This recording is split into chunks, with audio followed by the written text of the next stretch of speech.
안녕하세요. 저는 시장통에서 작은 미용실 하나를 운영하며 살고 있는 두 아이의 엄마입니다. 번화가에서 넓은 미용실을 하던 제가 갑자기 시장 골목의 작은 미용실로 옮기게 된 것은 저희 남편과의 안타까운 작별 때문이었어요. 남편에게 갑작스런 사고가 일어나고 그런 남편이 행여 의식을 되찾을 수 있지 않을까 하는 기대를 품고 오랜 시간을 병간호를 했답니다. 다행인지 불행인지 남편은 잠에서 깨어나 저와 아이들에게 마지막 인사를 하고 떠날 수가 있었습니다. 영원히 깨어날 수 없는 긴 잠에 빠진 남편을 붙들고 얼마나 울었는지 몰라요.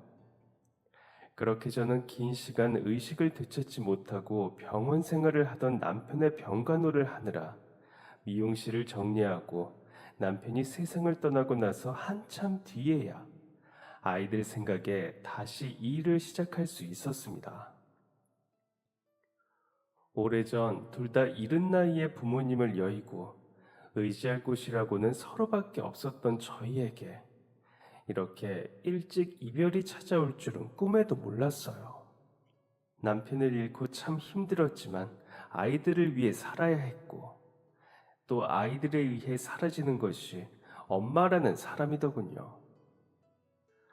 어렵게 다시 시작한 미용실 일이었지만 형편이 좋지는 못했습니다. 그래서 식사는 주로 도시락을 싸다녔어요. 한 끼 사먹는 비용이 매일 쌓이다 보면 그 비용도 만만치 않았기에 반찬이 있으면 있는 대로, 없으면 없는 대로 대충 도시락을 싸다니는 것이 일상이었죠. 그러다 처음으로 시장 안에 있는 국수집을 알게 됐습니다. 아들 소풍날이라 새벽부터 정신없이 김밥 도시락을 싸주느라고 제 도시락을 싸는 것을 깜빡하고 만 것입니다. 점심때가 한참 지나서야 손님 머리를 다 해드리고 뒤늦게 그걸 깨달았어요. 오전부터 오후 내내 서 있느라 배는 고파오고 도시락을 가져오지 않았다는 걸 알게 되니 배는 더욱 미친 듯이 고파왔죠. 하는 수 없이 지갑을 들고 시장 안에 있는 식당에서라도 끼니를 해결하고자 맴돌았습니다. 그러다 찾은 곳이 그 국수집이었어요. 식당이라고 하기에도 애매한 공간이었습니다. 따로 출입문이 달려있지도 않은 그냥 시장 한 구석에 자리 잡은 기다란 의자 3개와 주방 하나. 달콤 짭짤한 육수 냄새에 홀리듯 그 의자에 자리를 잡고 앉으니 부부로 보이는 그곳의 사장님들이 반갑게 저를 맞이해 주셨어요.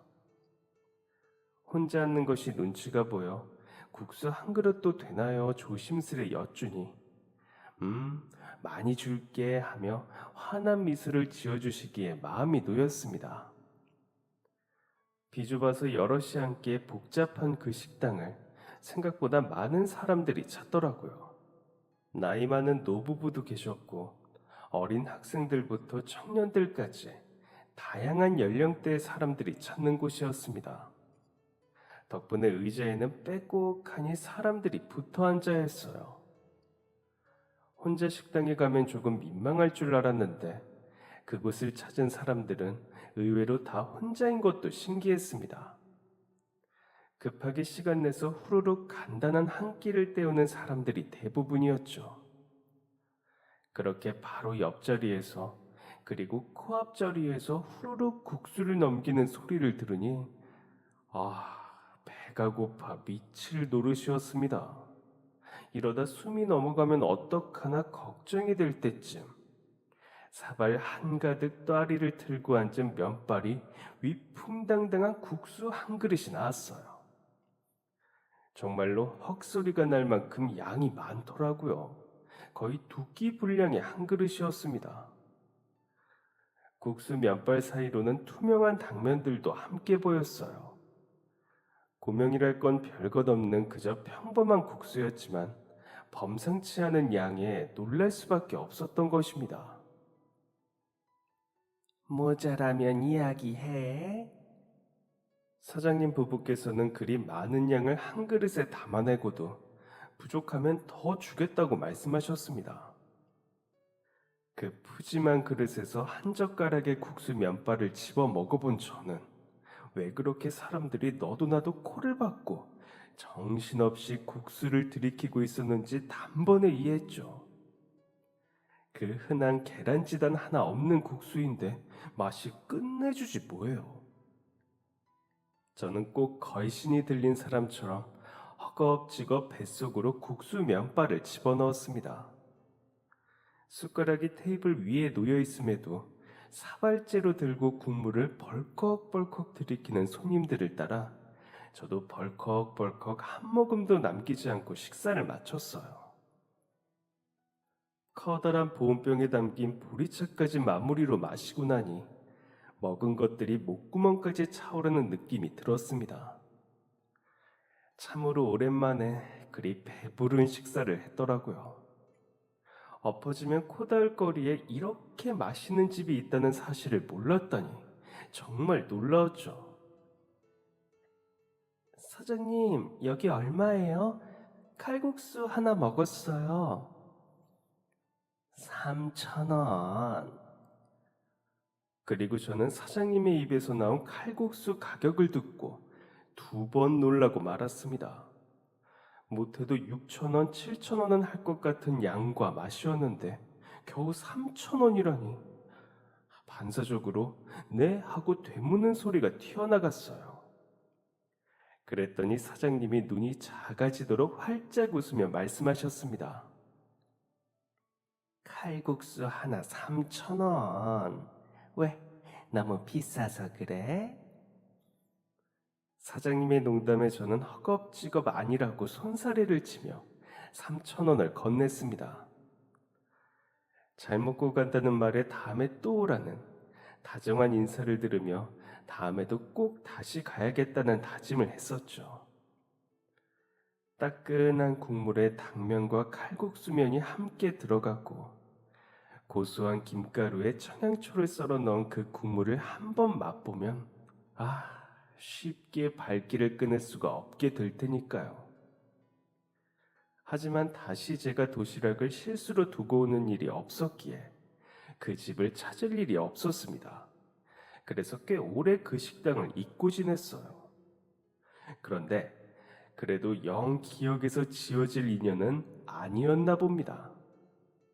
열이 펄펄 끓는 딸아이를 업고 오전 내내 병원에 있다가 오후에 잡혀있던 손님 예약을 차마 취소할 수가 없어 애를 업고 미용실에 간 적이 있었습니다. 다행히 펌이나 염색이 아니라 커트만 하고 가는 손님이라서 시간이 그리 오래 소요되지는 않았죠.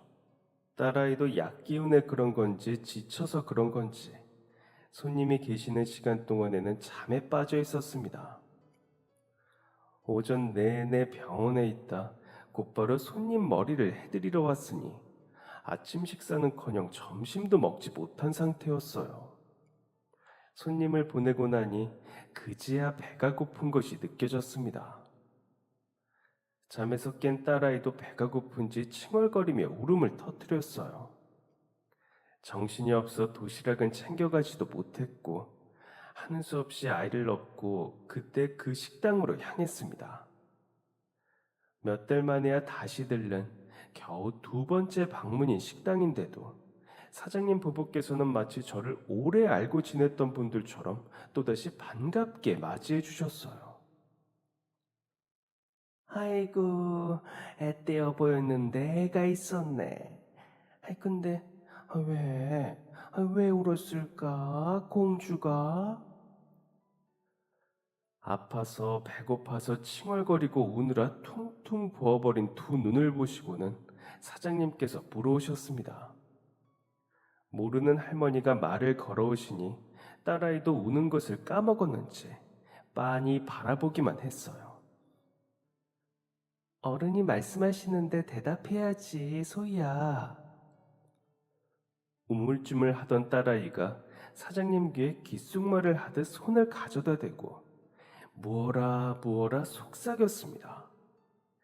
그랬더니 사장님이 잠깐 미소를 지었다가 이내 화난 듯한 목소리와 표정을 하고 제 어깨를 찰싹 때리는 신용을 하셨죠. 아이고, 엄마가 너무했네. 공주 배고픈데 밥도 안 먹이고 남의 머리카락만 자르고 있었구만. 할머니가 엄마 혼내줄까? 엄마가 손님 머리 해주느라 자기 밥대에 밥을 챙겨주지 않았노라고. 그게 서운했는지 처음 본 할머니에게 일러주고 싶었나 봅니다. 그 모습이 귀엽고 사랑스럽기만 하다가도 딸이 아픈 날마저 시간에 쫓기듯 장사를 하러 나와야 하는 엄마라는 것이 코가 시큰하게 미안하기도 했어요. 사장님께서는 어떻게 아셨는지 아기가 감기에 걸렸나 보다며 국물에 면발 대신 메뉴에 없는 따뜻한 쌀밥을 함께 내어주셨습니다. 찬거리가 없다며 냉장고에 있는 나물까지 내어주시고는 맛없어도 많이 먹어야 빨리 낫는다는 말까지 아이에게 해주시던 고마운 분이었어요. 심지어 제 몫의 국수가 나왔을 땐 딸아이 밥은 자기가 먹이겠다며 얼른 엄마도 먹으라고 도와주시던 사장님이었죠. 그래서 그날부터 저는 그 식당의 단골이 되었습니다. 국수의 맛도 맛이었지만 저희 어머니와는 전혀 다른 얼굴을 하고 계심에도 이상하게 엄마 같다는 생각이 들 정도로 따뜻하시던 그 모습이 좋아서 마음이 이끌렸습니다. 칼국수 하나 주세요라고 하면 늘 반사적으로 들려오던 많이 줄게 하시던 그 한마디. 그 한마디를 들으면 괜히 칼국수가 더 맛있는 기분이었습니다. 따뜻하고 정겨운 그 느낌이 참 좋았어요. 그래서 어쩌면 저는 그 식당에 중독되었던 것인지도 모릅니다. 일부러 도시락을 까먹은 척 집에 두고 오고, 주말에는 집에 있는 반찬 다 가져와 미용실에서 아이들과 함께 비벼 먹던 지겨운 비빔밥 대신 애들 손을 잡고 그 식당으로 향했어요. 주말이라 손님들이 많아 둘째 아이를 겨우 무릎에 앉히고 힘들게 식사를 하면서도 아이들이 맛있다고 칼국수 노래를 부르는 게 듣기 좋아 자꾸 발걸음이 그리로 향했죠. 그러다 하루는 제게 몇 살이냐 물으셔서 나이를 말씀드리고, 또 다음에는 무슨 일을 하느냐 물으셔서 요 앞 골목에서 미용실을 한다 말씀드리고, 그렇게 조금씩 통성명 같은 것을 했던 것 같습니다. 늘 혼자 오거나 아이들만 데려오는 저를 보며 어르신들 마음에 호기심이 생길 법도 했었습니다. 남편은 사고로 일찍 세상을 떠났다고 묻지도 않은 말에 대답을 내놓는데도 두 분은 변함없이 따뜻하셨어요. 그렇듯 제 삶의 낙이라고는 생때 같은 두 아이와 그 칼국수집이 다였던 것 같습니다. 남편이 일찍 먼저 세상을 떠나고 난 이후부터는 어느 한 곳에 마음을 주고 즐거움이나 기쁨을 찾는 것이 어려웠거든요. 그게 꼭 먼저 죽은 남편에게 죄를 짓는 것 같은 기분이 들었기 때문입니다. 그래도 힘든 날엔 그 국수집을 찾으면 좋은 일들이 일어났어요. 소소한 일들이야 많았지만 가장 기억에 남는 일을 꼽으라면 그때가 생각납니다. 평일 늦은 오후 손님이 없던 시간대에 미용실을 마감하고 애들을 데리러 가기 전 혼자 앉아 칼국수를 먹고 있던 때였습니다. 한 할머니께서 자리를 잡고 앉으시더니 연신 제게 말을 걸어오셨어요. 저는 사람이 말을 하면 그 눈을 봐줘야 예의라고 생각하는 편인데, 한참 국수를 먹고 있던 중에 할머니께서 자꾸 말을 거시니 불편했죠. 식어가는 국수를 먹지 못하고 할머니 말씀에 대꾸를 해드려야 했으니 말입니다. 할머니께서는 그런 제 마음을 아시는지 모르시는지 자꾸 자기 손자 이야기를 하셨습니다. 계속 반복되는 같은 이야기에도 저는 차마 무반응을 보일 수가 없어 몇 번이고 웃으며 대답을 해드려야 했어요. 국수도 주문하지 않고 내내 이야기 보따리만 늘어놓는 할머니가 익숙하다는 듯 사장님 부부께서는 묵묵히 하던 일을 하셨습니다. 중간중간 할머니를 보며 미소를 짓기만 하시면서요. 그런데 제가 얼핏 국수를 다 먹어갈 때쯤부터 그 할머니께서 이상한 고집을 피우기 시작하셨습니다. 아이고, 근데 너 참 예쁘고 곱다. 우리 손녀 보는 것 같고 그래. 이 할머니가 우리 손녀 같은 처녀 밥 한 끼 정도는 사줘도 되지? 갑자기 제 국수값을 계산하시겠다는 것입니다. 놀란 저는 먹던 칼국수에 살에까지 걸려가며 돈을 꺼내시는 손을 마구 붙잡았어요. 아니라고, 괜찮다고, 그러지 마시라고. 그런데도 할머니께서는 끝끝내 고집을 꺾지 않으셨습니다. 이 할머니가 손녀같이 예쁜 너한테 국수 사줄 돈도 없을까봐? 그냥 이럴 땐 할머니 감사히 잘 먹었습니다 하면 되는 거지. 정말로 얻어먹기엔 마음이 너무 불편해서 그 상황 자체가 난감하고 힘들었어요. 그런데도 할머니께서는 끝내 제 칼국수 값을 사장님 손에 쥐어주셨고, 저는 불편한 마음에 식사가 끝났음에도 불구하고 자리를 뜨지 못한 채 앉아 있었습니다. 그런데 그 할머니께서 갑자기 나는 이제 가봐야겠다. 우리 손녀 할머니가 한번 안아봐도 될까라고 하시며 제 곁으로 다가오시는 거예요. 반사적으로 자리에 일어나 두 팔을 벌려 할머니를 끌어안는데 갑자기 울컥하고 눈물이 터질 것만 같았습니다. 이 할머니께서 대체 왜 이러시나 싶어 피하려고만 했던 제 자신이 창피하다는 생각이 들었어요. 품에 안아본 낯선 할머니의 몸집은 정말 너무너무 작았습니다. 울컥하는 마음에 안고 있던 할머니를 쉽게 놓아드리지 못했어요. 그래서 눈물이 다 메말라 들어갈 때까지 할머니를 계속 안고 있었습니다. 그렇게 어렵게 그 할머니를 보내드리고 나니 사장님께서 제게 말씀하셨어요.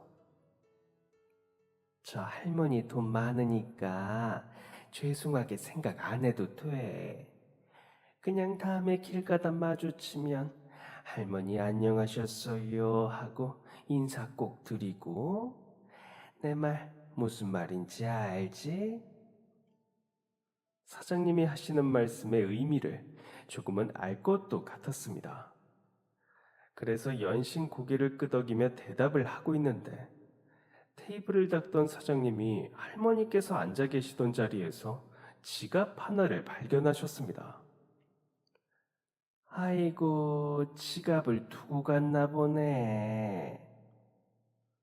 사장님이 들고 계시는 지갑은 분명 좀 전에 그 할머니 것이었어요. 사장님은 지갑을 열어 그 안에 적힌 전화번호로 전화를 거셨습니다. 벌써 지하철역까지 가셨다는 할머니의 목소리가 들려왔어요. 짐이 많아 도저히 다시 못 오시겠다는 할머니의 말씀에 사장님은 난감한 표정을 지으셨습니다. 아유, 그럼 어떡해, 할머니. 그럼 다음에 오셨을 때 찾아가실래요? 오늘 가실 차비는 있어요? 난감한 사장님의 말씀 뒤로 할머니의 시무룩한 목소리가 들려왔어요. 당장 지하철을 타실 차비도 가지고 있지 않으시다는 말씀이었죠. 그 말씀을 들은 사장님이 부랴부랴 앞치마를 벗기 시작하셨습니다. 직접 가져다 주시겠다면서 말이에요. 그 소리에 저는 자리에서 벌떡 일어나 사장님 앞을 가로막듯이 섰습니다. 제가 갔다 올게요. 그렇게 저는 할머니의 지갑을 들고 지하철역으로 향했습니다. 할머니께서는 고맙다며 연신 저를 끌어안고 쓰다듬어 주셨어요. 그런 할머니가 신경 쓰여 타시는 열차에 짐을 다 실어드리고 나서야 저는 다시 지하철역을 빠져나올 수 있었습니다. 그런데 지하철 계단을 올라오던 그때 계단을 내려오다 넘어지는 한 아주머니까지 보게 된 거예요. 너무 세게 꽈당 넘어지는 바람에 그 순간 제 심장이 철렁할 정도였습니다. 저는 얼른 계단을 올라가 아주머니를 부축해드리며 괜찮으시냐고 여쭈었습니다. 아유, 괜찮아요. 부끄럽네. 고마워요. 민망한 듯 웃으며 괜찮다고 하시는 아주머니였지만 자세히 보니 무릎에 바지가 찢어져 피가 흐르고 있었어요. 그 정도 상처라면 민망함에 괜찮다 하셨어도 사실 무릎은 엄청나게 아플 것이 분명했습니다. 결국 저는 그 아주머니께 잠깐만 기다리시라고 하고 약국에 뛰어가 발을 연고와 밴드를 사다 드렸어요. 아주머니께서는 여전히 민망하다는 얼굴을 하신 채 한사코 괜찮다고 사양하셨지만 시골에 혼자 사시던 어머니 생각이 나서 꾸역꾸역 상처난 자리에 밴드를 붙여드렸습니다. 딱 저희 어머니 연배시더라고요. 아이고, 정말 이러지 않아도 되는데 요즘 세상에 참 보기 드문 착한 사람이야. 너무 고마워요. 누가 내 상처에 직접 연고를 발라준 게 언제인지. 아휴, 이 눈물이 나려고 그러네. 아가씨 부모님은 참 좋으시겠어. 이렇게 예쁘고 마음까지 고운 딸을 둬서. 정말 고마워. 거짓말이 아니라 상처가 정말 하나도 안 아파요. 고마워. 참 이상하게도 언제 어디서 만난 사람이건 상관없이 누가 제게 부모님은 참 좋으시겠다는 말을 건네면 울음이 터질 것 같은 기분이 듭니다. 그날 일이 아니더라도 살아오면서 늘 그랬던 것 같아요. 막상 진짜 저희 어머니께는 그렇게 살갑고 다정하게 대해본 적이 없어서 그랬는지도 모르겠네요. 돌아가신 어머니에 대한 미안함 때문에 그런 말을 들으면 눈물이 나오려 했습니다. 아주머니께서는 계단을 마저 내려가시면서도 내내 뒤를 돌아 저를 향해 고맙다고 손을 흔드셨어요. 저는 그 아주머니가 계단 아래로 보이지 않을 정도까지 완전히 사라지는 걸 확인한 후에야 다시 계단을 오를 수 있었습니다. 그렇게 아이들을 데리러 가기 전 서둘러 마트에 들러 장을 봤습니다. 애들이 좋아하는 조랭이 떡을 잔뜩 넣은 떡국을 해줄 생각이었어요. 들어가는 재료가 별로 없어 장을 볼 것도 많지 않았지만 재료들을 고르고 간식거리 몇 개를 담고 나니 아이들이 기뻐할 모습이 상상돼 절로 웃음이 났죠. 애들은 다 똑같은 줄로만 알았는데 크면 클수록 애들도 저마다 다 좋아하는 취향이 다르고 생각이 다르더라고요. 첫째 아이는 새콤한 맛이 나는 과일을 좋아해요. 둘째 아이는 새콤한 건 질색을 하며 싫어하고 단맛이 나는 것만 좋아합니다. 누가 보아도 남매라고 생각할 정도로 쏙 빼닮은 두 녀석이기에 커갈수록 그렇게 속이 다르게 성장한다는 것이 참 신기했어요. 같은 걸 좋아하지 않고 각자 다른 것들을 좋아하는 아이들이라 그들의 엄마인 저는 그날도 두 가지의 간식거리를 사야 했지만 아이들 먹는 모습을 상상하는 것만큼 즐거운 일이 또 없었답니다. 콧노래를 부르고 소리를 지르며 식탁으로 달려올 아이들을 1분이라도 더 일찍 보고 싶은 날이었어요. 그렇게 아이들의 생각을 하느라 그리고 유치원에서 돌아온 아이들에게 서둘러 좋아하는 떡국을 해먹이느라 그날 일어났던 여러 가지 일들은 기억 속에서 까맣게 지워졌습니다. 어쩜 오래 생각하지 않는 것이 당연한 일이었을지 모르죠. 아주 짧은 시간에 잠깐 닿았다 스쳐간 사이였으니까 말입니다. 그런데 그 지하철 아주머니와의 인연은 거기서 끝이 아니더라고요. 그로부터 한 달쯤 후에 저희 시장에서 다시 그 아주머니를 만나게 되었거든요. 저는 알아보지 못했는데 아주머니께서 먼저 저를 알아봐 주셨습니다. 그때 고마웠다고 흉 하나 없이 다 나았다고 웃는 아주머니께 저는 다행이라고 앞으로는 계단 다니실 때 발에도 눈을 달고 다니시라고 농담도 건넸었어요. 그리고는 그렇게 자연스럽게 헤어졌습니다. 그날 멀쩡한 무릎을 꺼내어 보내주시던 아주머니의 모습이 귀여워서 참 기분이 좋았던 기억이 있어요. 그리고 며칠 후 칼국수 집에 갔다가 그 아주머니의 아들을 만나게 되었습니다. 사실 그때 아주머니 무릎만 살피고 기분 좋게 웃는 얼굴만 들여다보느라 옆에 서 있던 아들이 어떻게 생겼는지는 살피지 못했었어요. 근데 자기가 그 아주머니 아들이라고 제게 먼저 아는 체를 해왔습니다.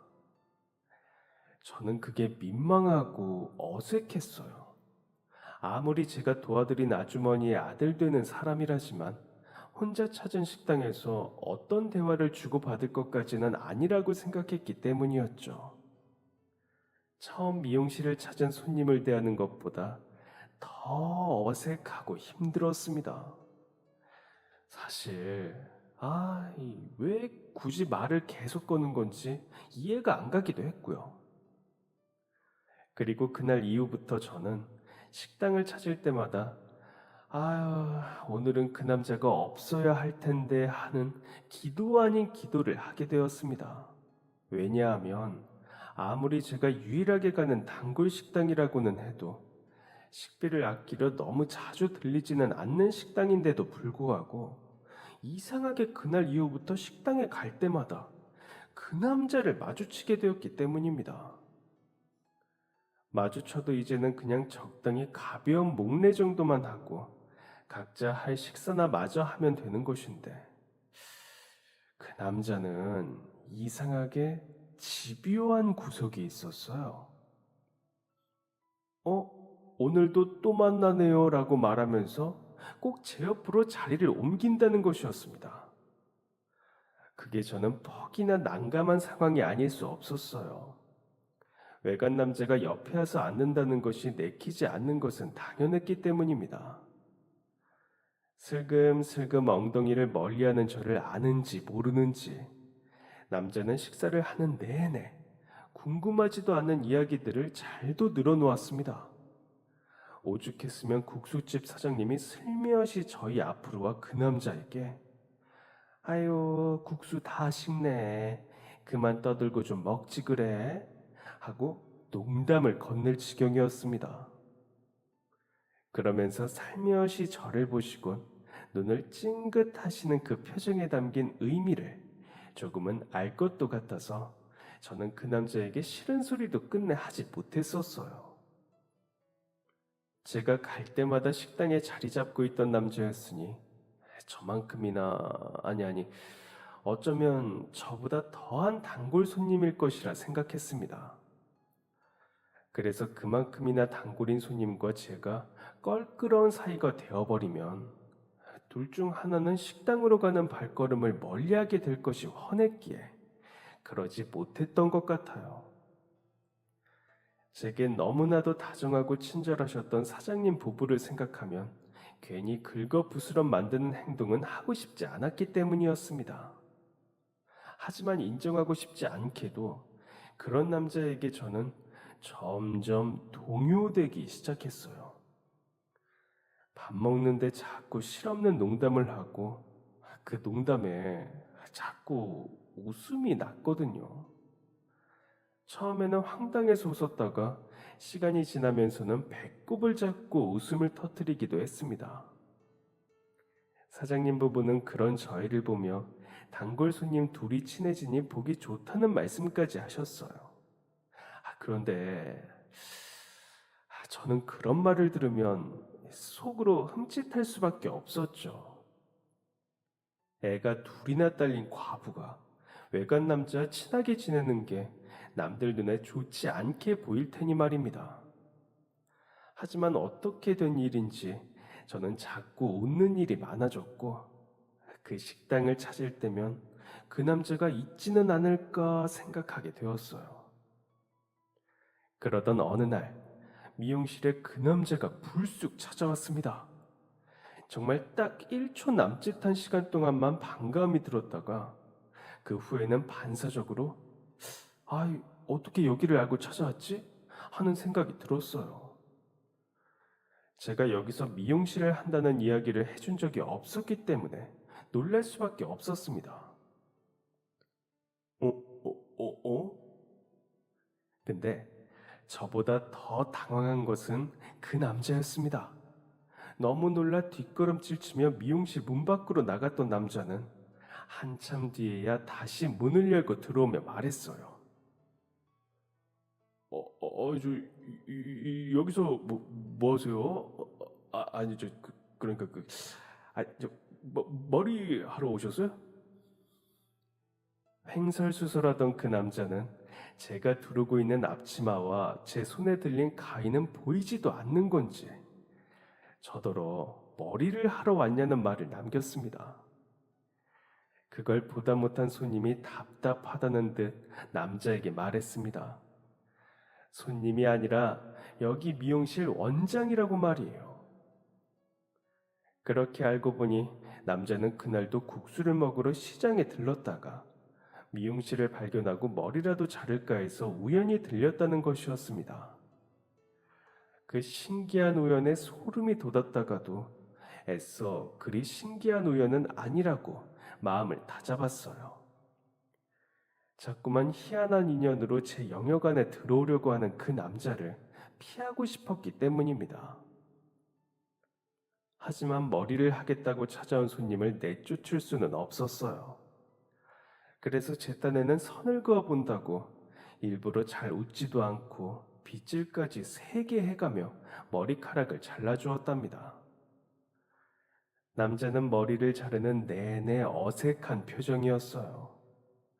그리고 계산할 때가 되어서야 저희는 대화를 나눌 수가 있게 되었는데 그때 남자가 하는 말에 놀라 숨이 턱 하고 막혔었답니다.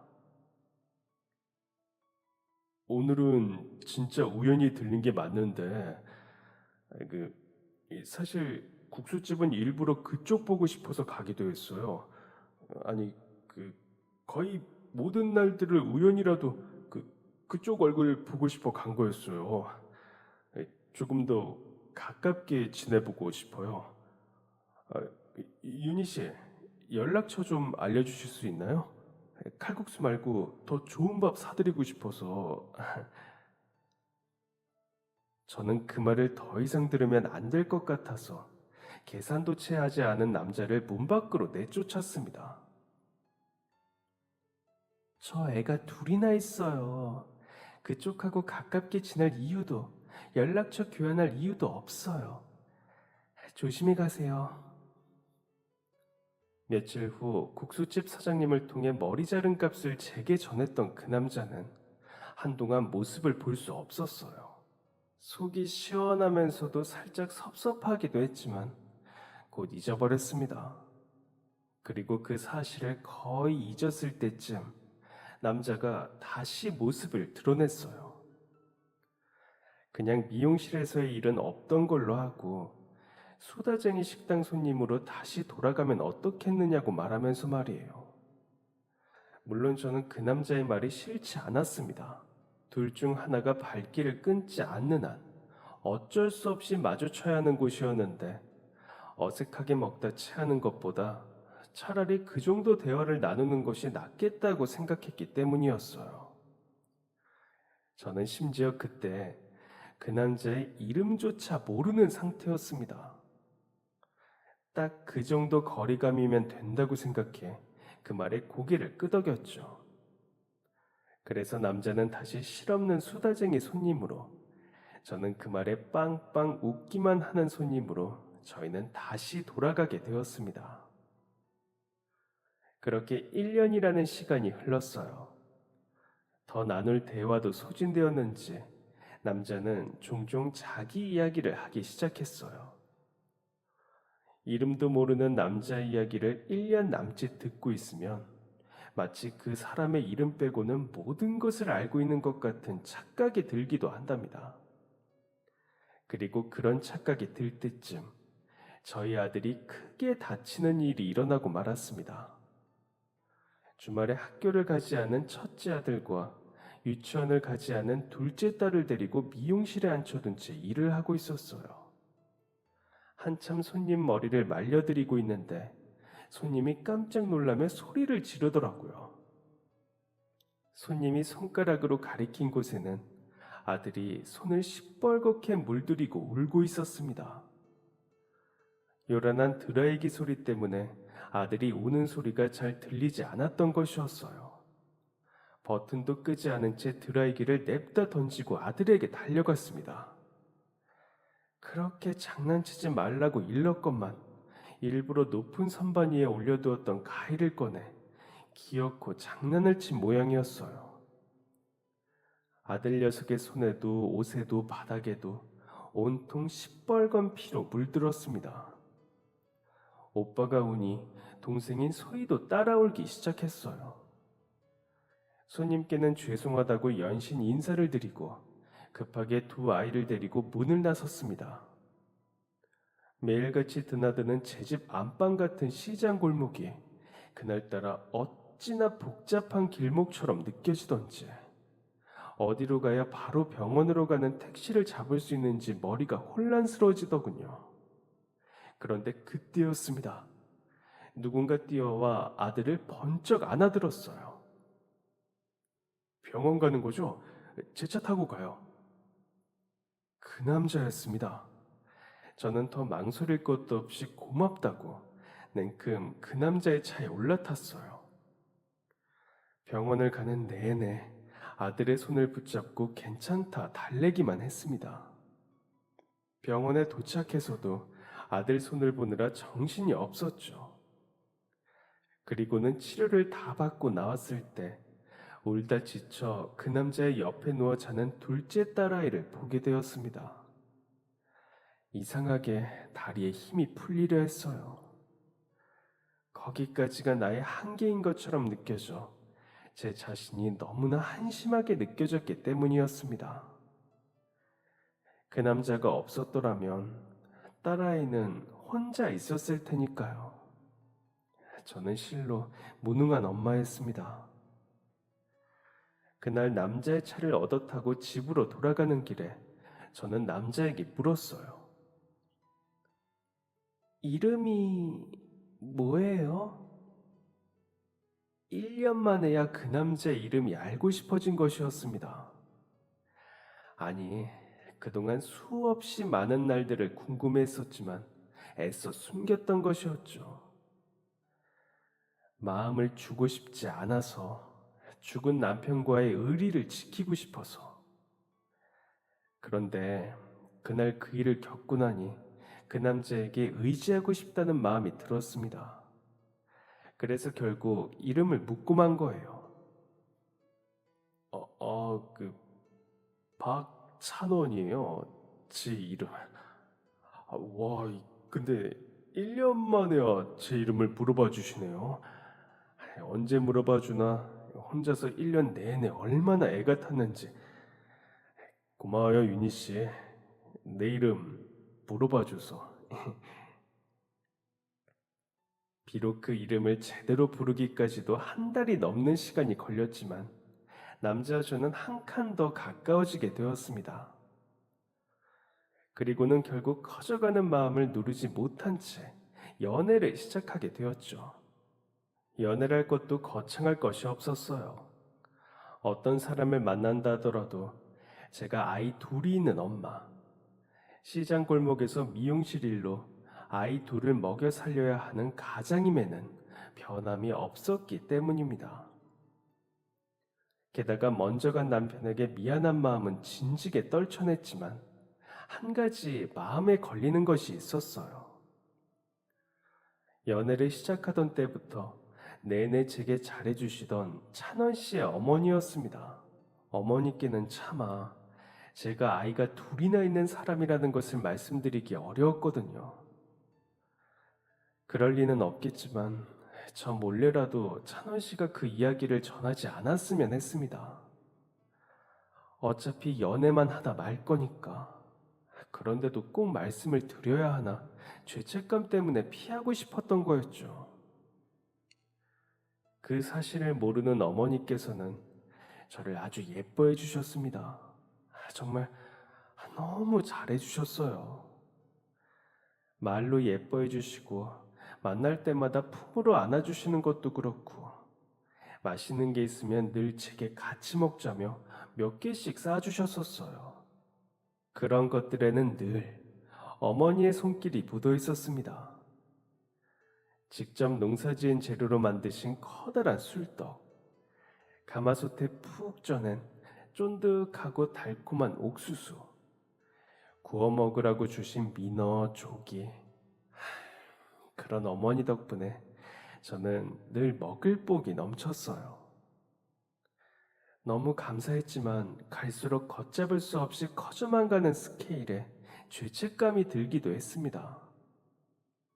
아무리 아들의 여자친구라고 하지만 매번 너무 귀한 것들을 챙겨주시니 계속 받기가 죄송스러워서 늘 이렇게 챙겨주지 않으셔도 괜찮다고 사양하는 말씀도 드려봤죠. 하지만 어머니께서는 늘 그러셨습니다. 예뻐서 그러지. 작은 것 하나라도 같이 나눠 먹고 싶어서. 그럼 저는 그 말 한마디에 머리 끝까지 행복으로 차올랐다가 이내 밀려드는 죄책감에 괴로웠습니다. 그럼에도 저는 그냥 누군가와 그런 마음을 주고받을 수 있다는 것만으로 행운이라 생각하기로 했어요. 제 삶에 또 다른 낙을 만들어준 남자에게 고마웠고, 그게 다였으니까요. 진심으로 사랑했지만, 딱 연애까지만, 결혼은 생각해 본 적도 없었습니다.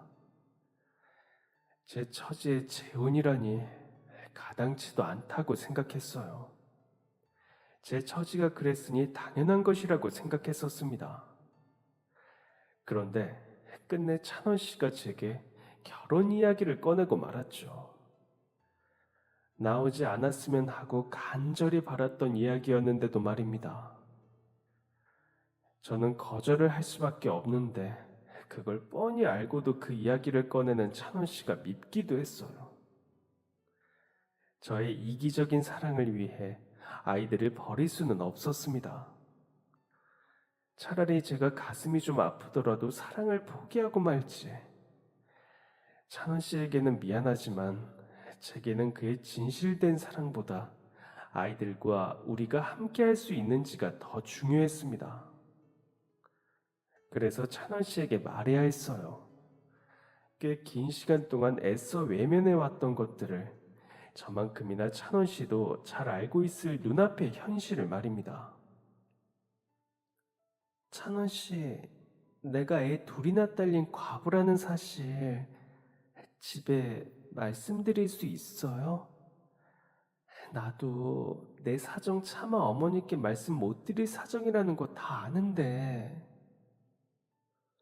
결국 저는 찬원 씨에게 어머니께 솔직히 제 사정을 말씀드리라고, 그렇지 않으면 더 이상 찬원 씨와의 만남을 지속할 수 없을 것 같다고 말을 하고 말았습니다. 제 이야기를 들은 찬원 씨는 잠깐 놀라는 듯 했지만 고개를 끄덕였어요. 다 말씀드리겠다고, 그러니 걱정하지 말라고 말입니다. 믿을 수 없는 그 말을 믿고 싶어서 저도 고개를 끄덕였어요. 그런데 그로부터 꽤 시간이 흘렀음에도 어머니께서 별다른 말씀이 없으셨습니다.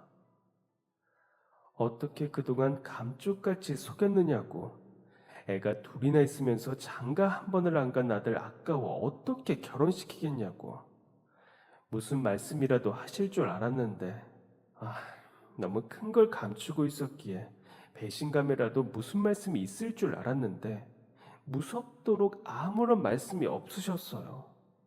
그러니 자연스레 찬원 씨가 집에 제 이야기를 들려드리지 않았구나 하는 생각이 들었습니다. 그리고 그게 이상하리만치 화가 나고 서운했어요. 그래서 결국 찬원 씨에게 화를 내고 말았습니다.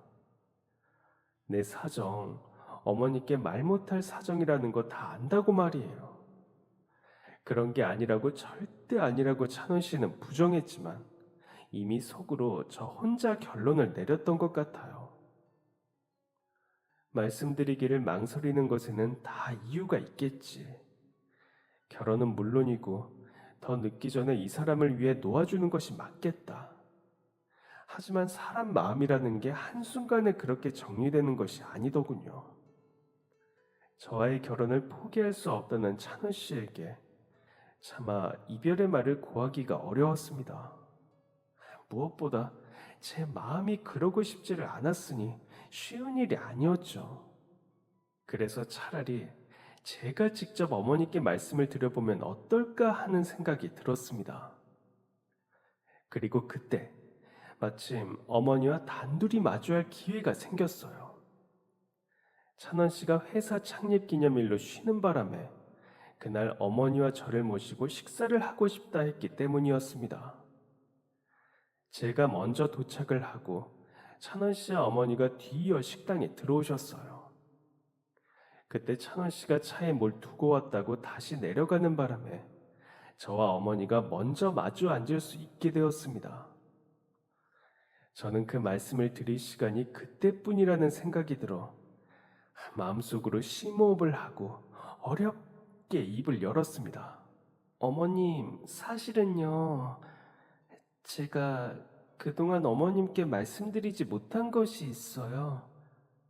계속 숨기는 게 제 마음이 불편하다는 이유로 어머니 마음이 힘들어질 말씀을 드리는 것 같아서 많이 죄송해요.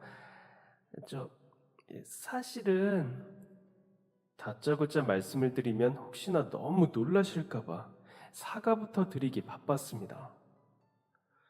누가 들어도 놀라지 않을 수 없는 이야기임을 알기에 최대한 덜 놀라게 해드리고 싶은 마음이었어요.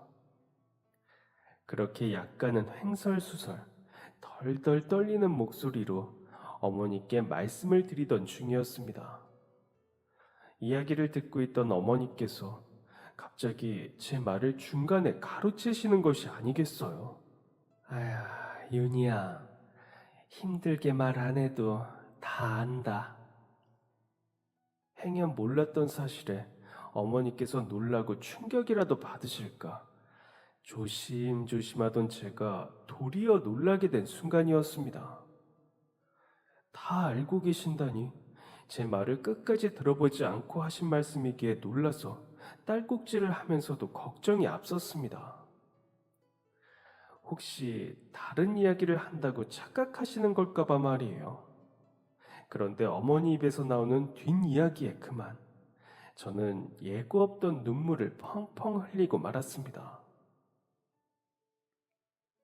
윤희, 네가 몇 년째 단골인 그 식당 있지? 나도 몇 년 전에 그 식당에 자주 가는 손님이었어. 어머니께서는 정말로 모든 것을 다 알고 계셨던 것이었어요. 아주 오래전 찬원 씨와 제가 인연이 닿기 전부터 지하철 계단에서 넘어진 어머니를 도와드리며 인연을 쌓기도 훨씬 전부터 어머니께서는 이미 저를 봐왔던 것이었습니다. 자주 가던 단골 국수집이 저의 단골 식당이 되기 전 아이 둘을 데리고 처음으로 가족이 다 함께 국수를 먹던 날, 그날 그 식당에서 어머니께서도 식사를 하셨다고 했어요. 딸아이는 무릎에 앉히고 아들의 국수를 가위로 먹기 좋게 잘라주며 제 입에는 아무것도 넣지 못하는 제 모습에 눈을 뗄 수 없으셨다는 어머니. 지하철에서 도와드렸을 땐 어디서 본 듯한 얼굴이라는 생각만 했었는데 시장 골목에서 다시 마주쳤을 때에는 저를 어디서 보셨는지 기억이 나셨다고 했습니다. 그 좁은 자리에서 아이 무릎에 앉히고 힘들게 국수를 먹이던 모습이 예뻐서 지하철에서 처음 본 아줌마 무릎에 피난다고 쏜살같이 약국에 달려가던 그 모습이 예뻐서 우리 아들이 윤희 너 만난다고 처음 이야기했을 때 네가 좋아서 졸졸 따라다니고 있다고 처음 이야기했을 때 아유 잘했다고 잘하라고 난 그렇게 이야기했어. 애 둘이나 데리고 혼자 악착같이 사느라 많이 힘들었지. 이제라도 우리 아들이랑 알콩달콩 웃기도 하고 의지도 하면서 그렇게 살아보면 어때? 애들도 너무 예쁘더라. 엄마 닮아서. 어머니께서는 사실 모든 걸 다 알고서도 저를 예뻐해 주셨던 것이었어요. 그러고 보니 지난날 찬원 씨와 연애를 하는 동안 어머니께 받았던 것들이 생각났습니다. 늘 하나가 아니라 셋이던 모든 것들.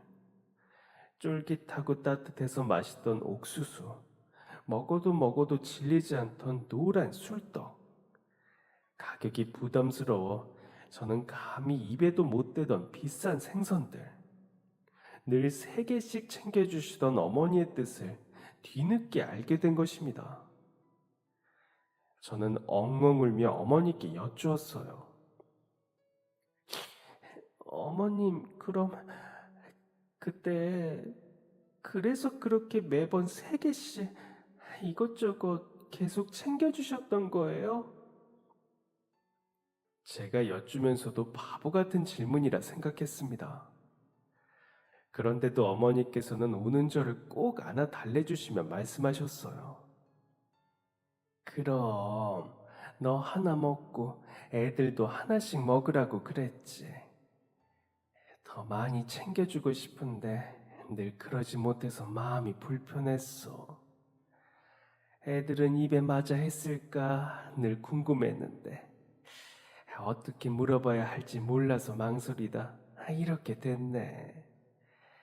아휴, 그냥 먼저 아는 체 할걸. 그동안 괜히 너만 마음고생했겠구나. 어머니께서도 그동안 어떻게 하는 것이 가장 좋은 방법인지를 늘 고민하셨던 것 같았습니다. 그래서 더 감사하고 죄송했어요. 그리고 그때 문이 열리고 찬원 씨가 들어왔습니다. 그리고는 저와 어머니를 향해 말했어요. 저와 결혼하고 싶다고. 이미 어머니께도 말씀을 드렸던 것인지 어머니께서는 한박 웃음을 지으시며 당연하지 하고 외치셨습니다. 저도 그제야 찬원 씨의 말에 고맙다고 마음을 전할 수 있었어요. 그렇게 저희 두 사람은 결혼을 하게 되었습니다. 그동안 아이들에게 늘 잘해주었던 찬원 씨는 두 아이에게도 사랑받는 아버지가 되었어요. 평범한 시작이었지만 평범하지 않은 시선을 받으며 힘들게 살아야 했던 저에게 기꺼이 마음을 주고 따뜻한 시선을 보내준 어머니와 찬원 씨에게 너무 고맙습니다. 저희가 마침내 부부가 되었다는 소식에 국수집 사장님 부부도 너무나 좋아하셨어요. 어떻게 보면 그 국수집이 저희에게는 사랑을 싹 틔운 장소이기도 하니 두 분께서도 그런 마음 편한 장소를 제공해 주신 것에 감사하지 않을 수가 없습니다. 찬원 씨와 저는 남부럽지 않은 다정한 부부가 되었고 어머니와 저는 그리고 아이들과 저희들은 모두 화목한 가족이 되었습니다. 언제부터 시작된 것인지 가늠할 수 없는 작고 작은 인연들이 엮이고 엮여 가족이 되기까지 참 많은 우연들이 있었어요. 저희에게 와주었던 그 작은 우연들 덕분에 고맙게도 저희는 서로에게 운명이 될 수 있었습니다. 그것으로 얻은 깨달음을 가지고 앞으로도 언제 어디서나 따뜻한 시선을 가진 사람이 되어보려고 합니다. 여전히 저는 그 시장 골목 미용실에서 일하고 저희는 여전히 그 국수집을 찾지만 많은 것이 변했습니다. 그냥 스쳐가던 인연일 뿐이던 저희가 가족이 되었다는 것. 넘치는 행복을 선물해준 저의 특별한 인연에게 정말 고맙습니다. 그럼 지금까지 사연 들어주셔서 감사합니다. 사연이 재미있으셨다면 구독과 좋아요 부탁드려요. 감사합니다. 안녕히 계세요.